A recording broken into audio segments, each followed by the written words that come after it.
Assalamualaikum warahmatullahi wabarakatuh. Halo semua, bertemu lagi dengan saya. Hari ini kita akan belajar mengenai teks deskripsi. Sebelum memulai masuk ke materi, apa ada yang sudah tahu apa itu teks deskripsi? Belum ada yang tahu? Kalau begitu, mari kita belajar bersama mengenai teks deskripsi. Pengertian teks deskripsi adalah sebuah paragraf yang menjabarkan secara jelas peristiwa, objek, atau tempat yang dalam bacaan tersebut menjadi topik pembaca. Tujuan teks deskripsi dilukiskan dengan cara sejelas-jelasnya, dengan tujuan agar pembaca bisa merasakan langsung atau seolah-olah ada dalam teks cerita tersebut, sehingga apa yang disampaikan oleh penulis kepada pembaca bisa dipahami dengan mudah. Selanjutnya, ciri-ciri teks deskripsi. Yang pertama, menggambarkan atau melukiskan sesuatu. Yang kedua, topik yang berupa objek atau benda digambarkan sejelas-jelasnya dengan melibatkan kesan indera seperti penglihatan, pendengaran, penciuman, dan lain-lainnya. Yang ketiga, dalam penjelasannya memaparkan sifat objek atau ciri-ciri fisik tertentu seperti bentuk, ukuran, warna, dan kepribadian secara jelas dan terperinci. Yang keempat, banyak ditemukan kata-kata yang maknanya berupa kata sifat atau keadaan. Yang kelima, membuat pembaca atau pendengar merasakan sendiri atau mengalami sendiri, seolah-olah mereka terbawa suasana saat membacanya. Selanjutnya yang keempat, struktur teks deskripsi. Struktur pertama ada identifikasi, yaitu bagian teks deskripsi yang mengenalkan objek, tempat, atau orang yang akan dideskripsikan. Selain itu, bagian ini berisi ciri umum berupa tokoh di dalam teks tersebut, benda, peristiwa, serta tempat sebagai objek yang akan dideskripsikan. Struktur kedua, ada deskripsi bagian, yaitu bagian teks deskripsi yang berisi mengenai gambaran-gambaran bagian di dalam teks tersebut. Atau deskripsi bagian adalah pengklasifikasian yang dijelaskan secara lebih rinci dengan memberikan suatu gambaran-gambaran yang jelas. Struktur terakhir ada penutup, yaitu bagian teks deskripsi yang berisi kesimpulan dari objek yang dideskripsikan. Selanjutnya yang kelima, terdapat unsur kebahasaan teks deskripsi. Yang pertama, menggunakan kata-kata khusus yang konkret, contoh seperti hewan, kucing, burung, marmut, dan lain-lain. Selanjutnya menggunakan kalimat rujukan atau padanan kata, contoh ini, itu, di sana, di sini, mereka, ia, beliau. Selanjutnya menggunakan kata sinonim dengan emosi kuat, contoh indah diganti pada konteks kalimat menjadi elok. Molek selanjutnya menggunakan kata depan, di, ke, dari, pada. Selanjutnya menggunakan majas untuk melukiskan objek, contoh angin laut mengelus wajah. Selanjutnya menggunakan kata ganti orang, contoh seperti ibuku, kucingku. Anda akan memasuki kawasan bukit selanjutnya menggunakan serapan panca indera seperti penglihatan, pencecapan, pendengaran, penciuman, peraba. Contoh debur ombak, pantai terdengar berirama.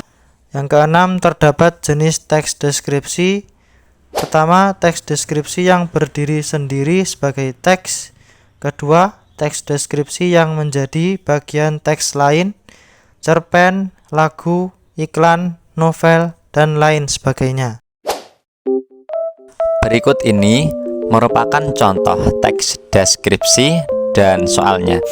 Nah, silahkan disimak dengan baik ya teman-teman.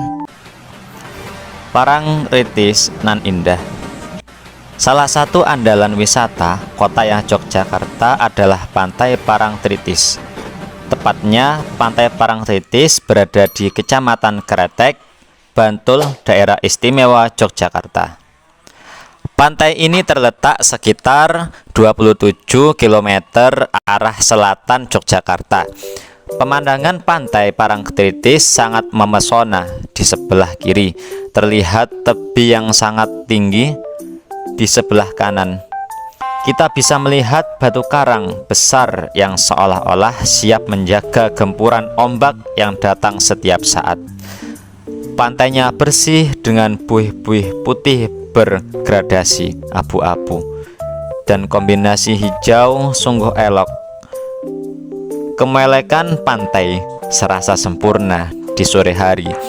Di sore hari kita bisa melihat matahari terbenam yang merupakan saat sangat istimewa, lukisan alam yang sungguh memesona.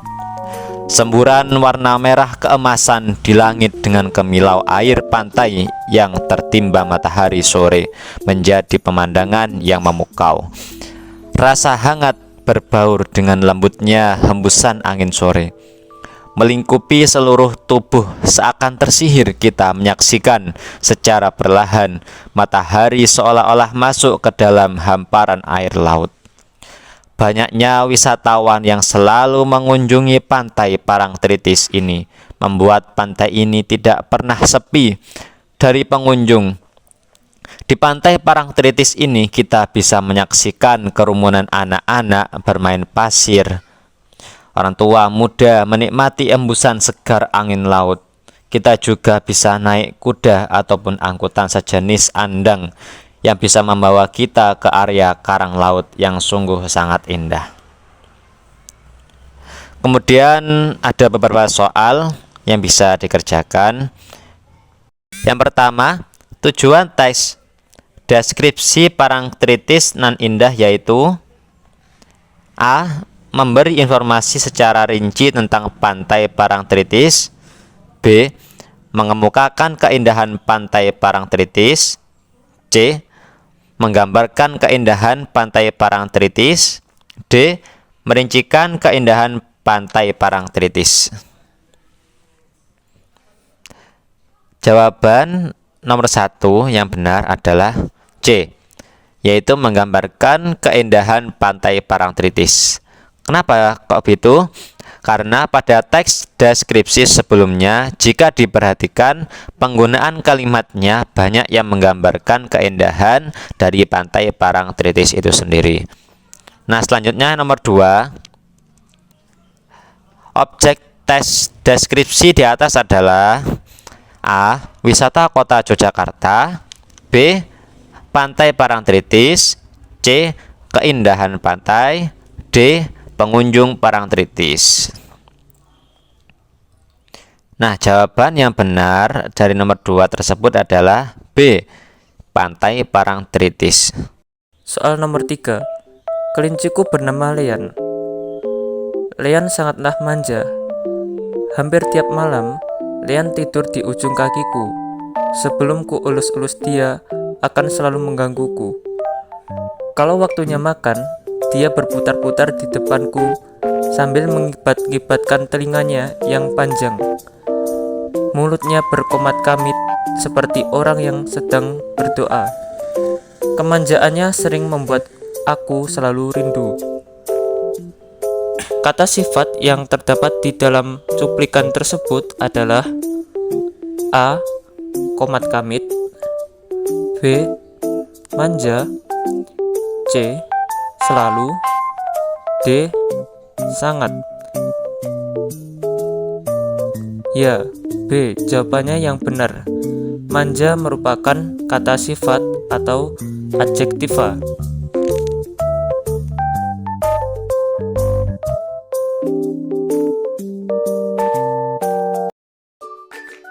Soal selanjutnya nomor 4. Pemandangan Pantai Parangtritis sangat memesona.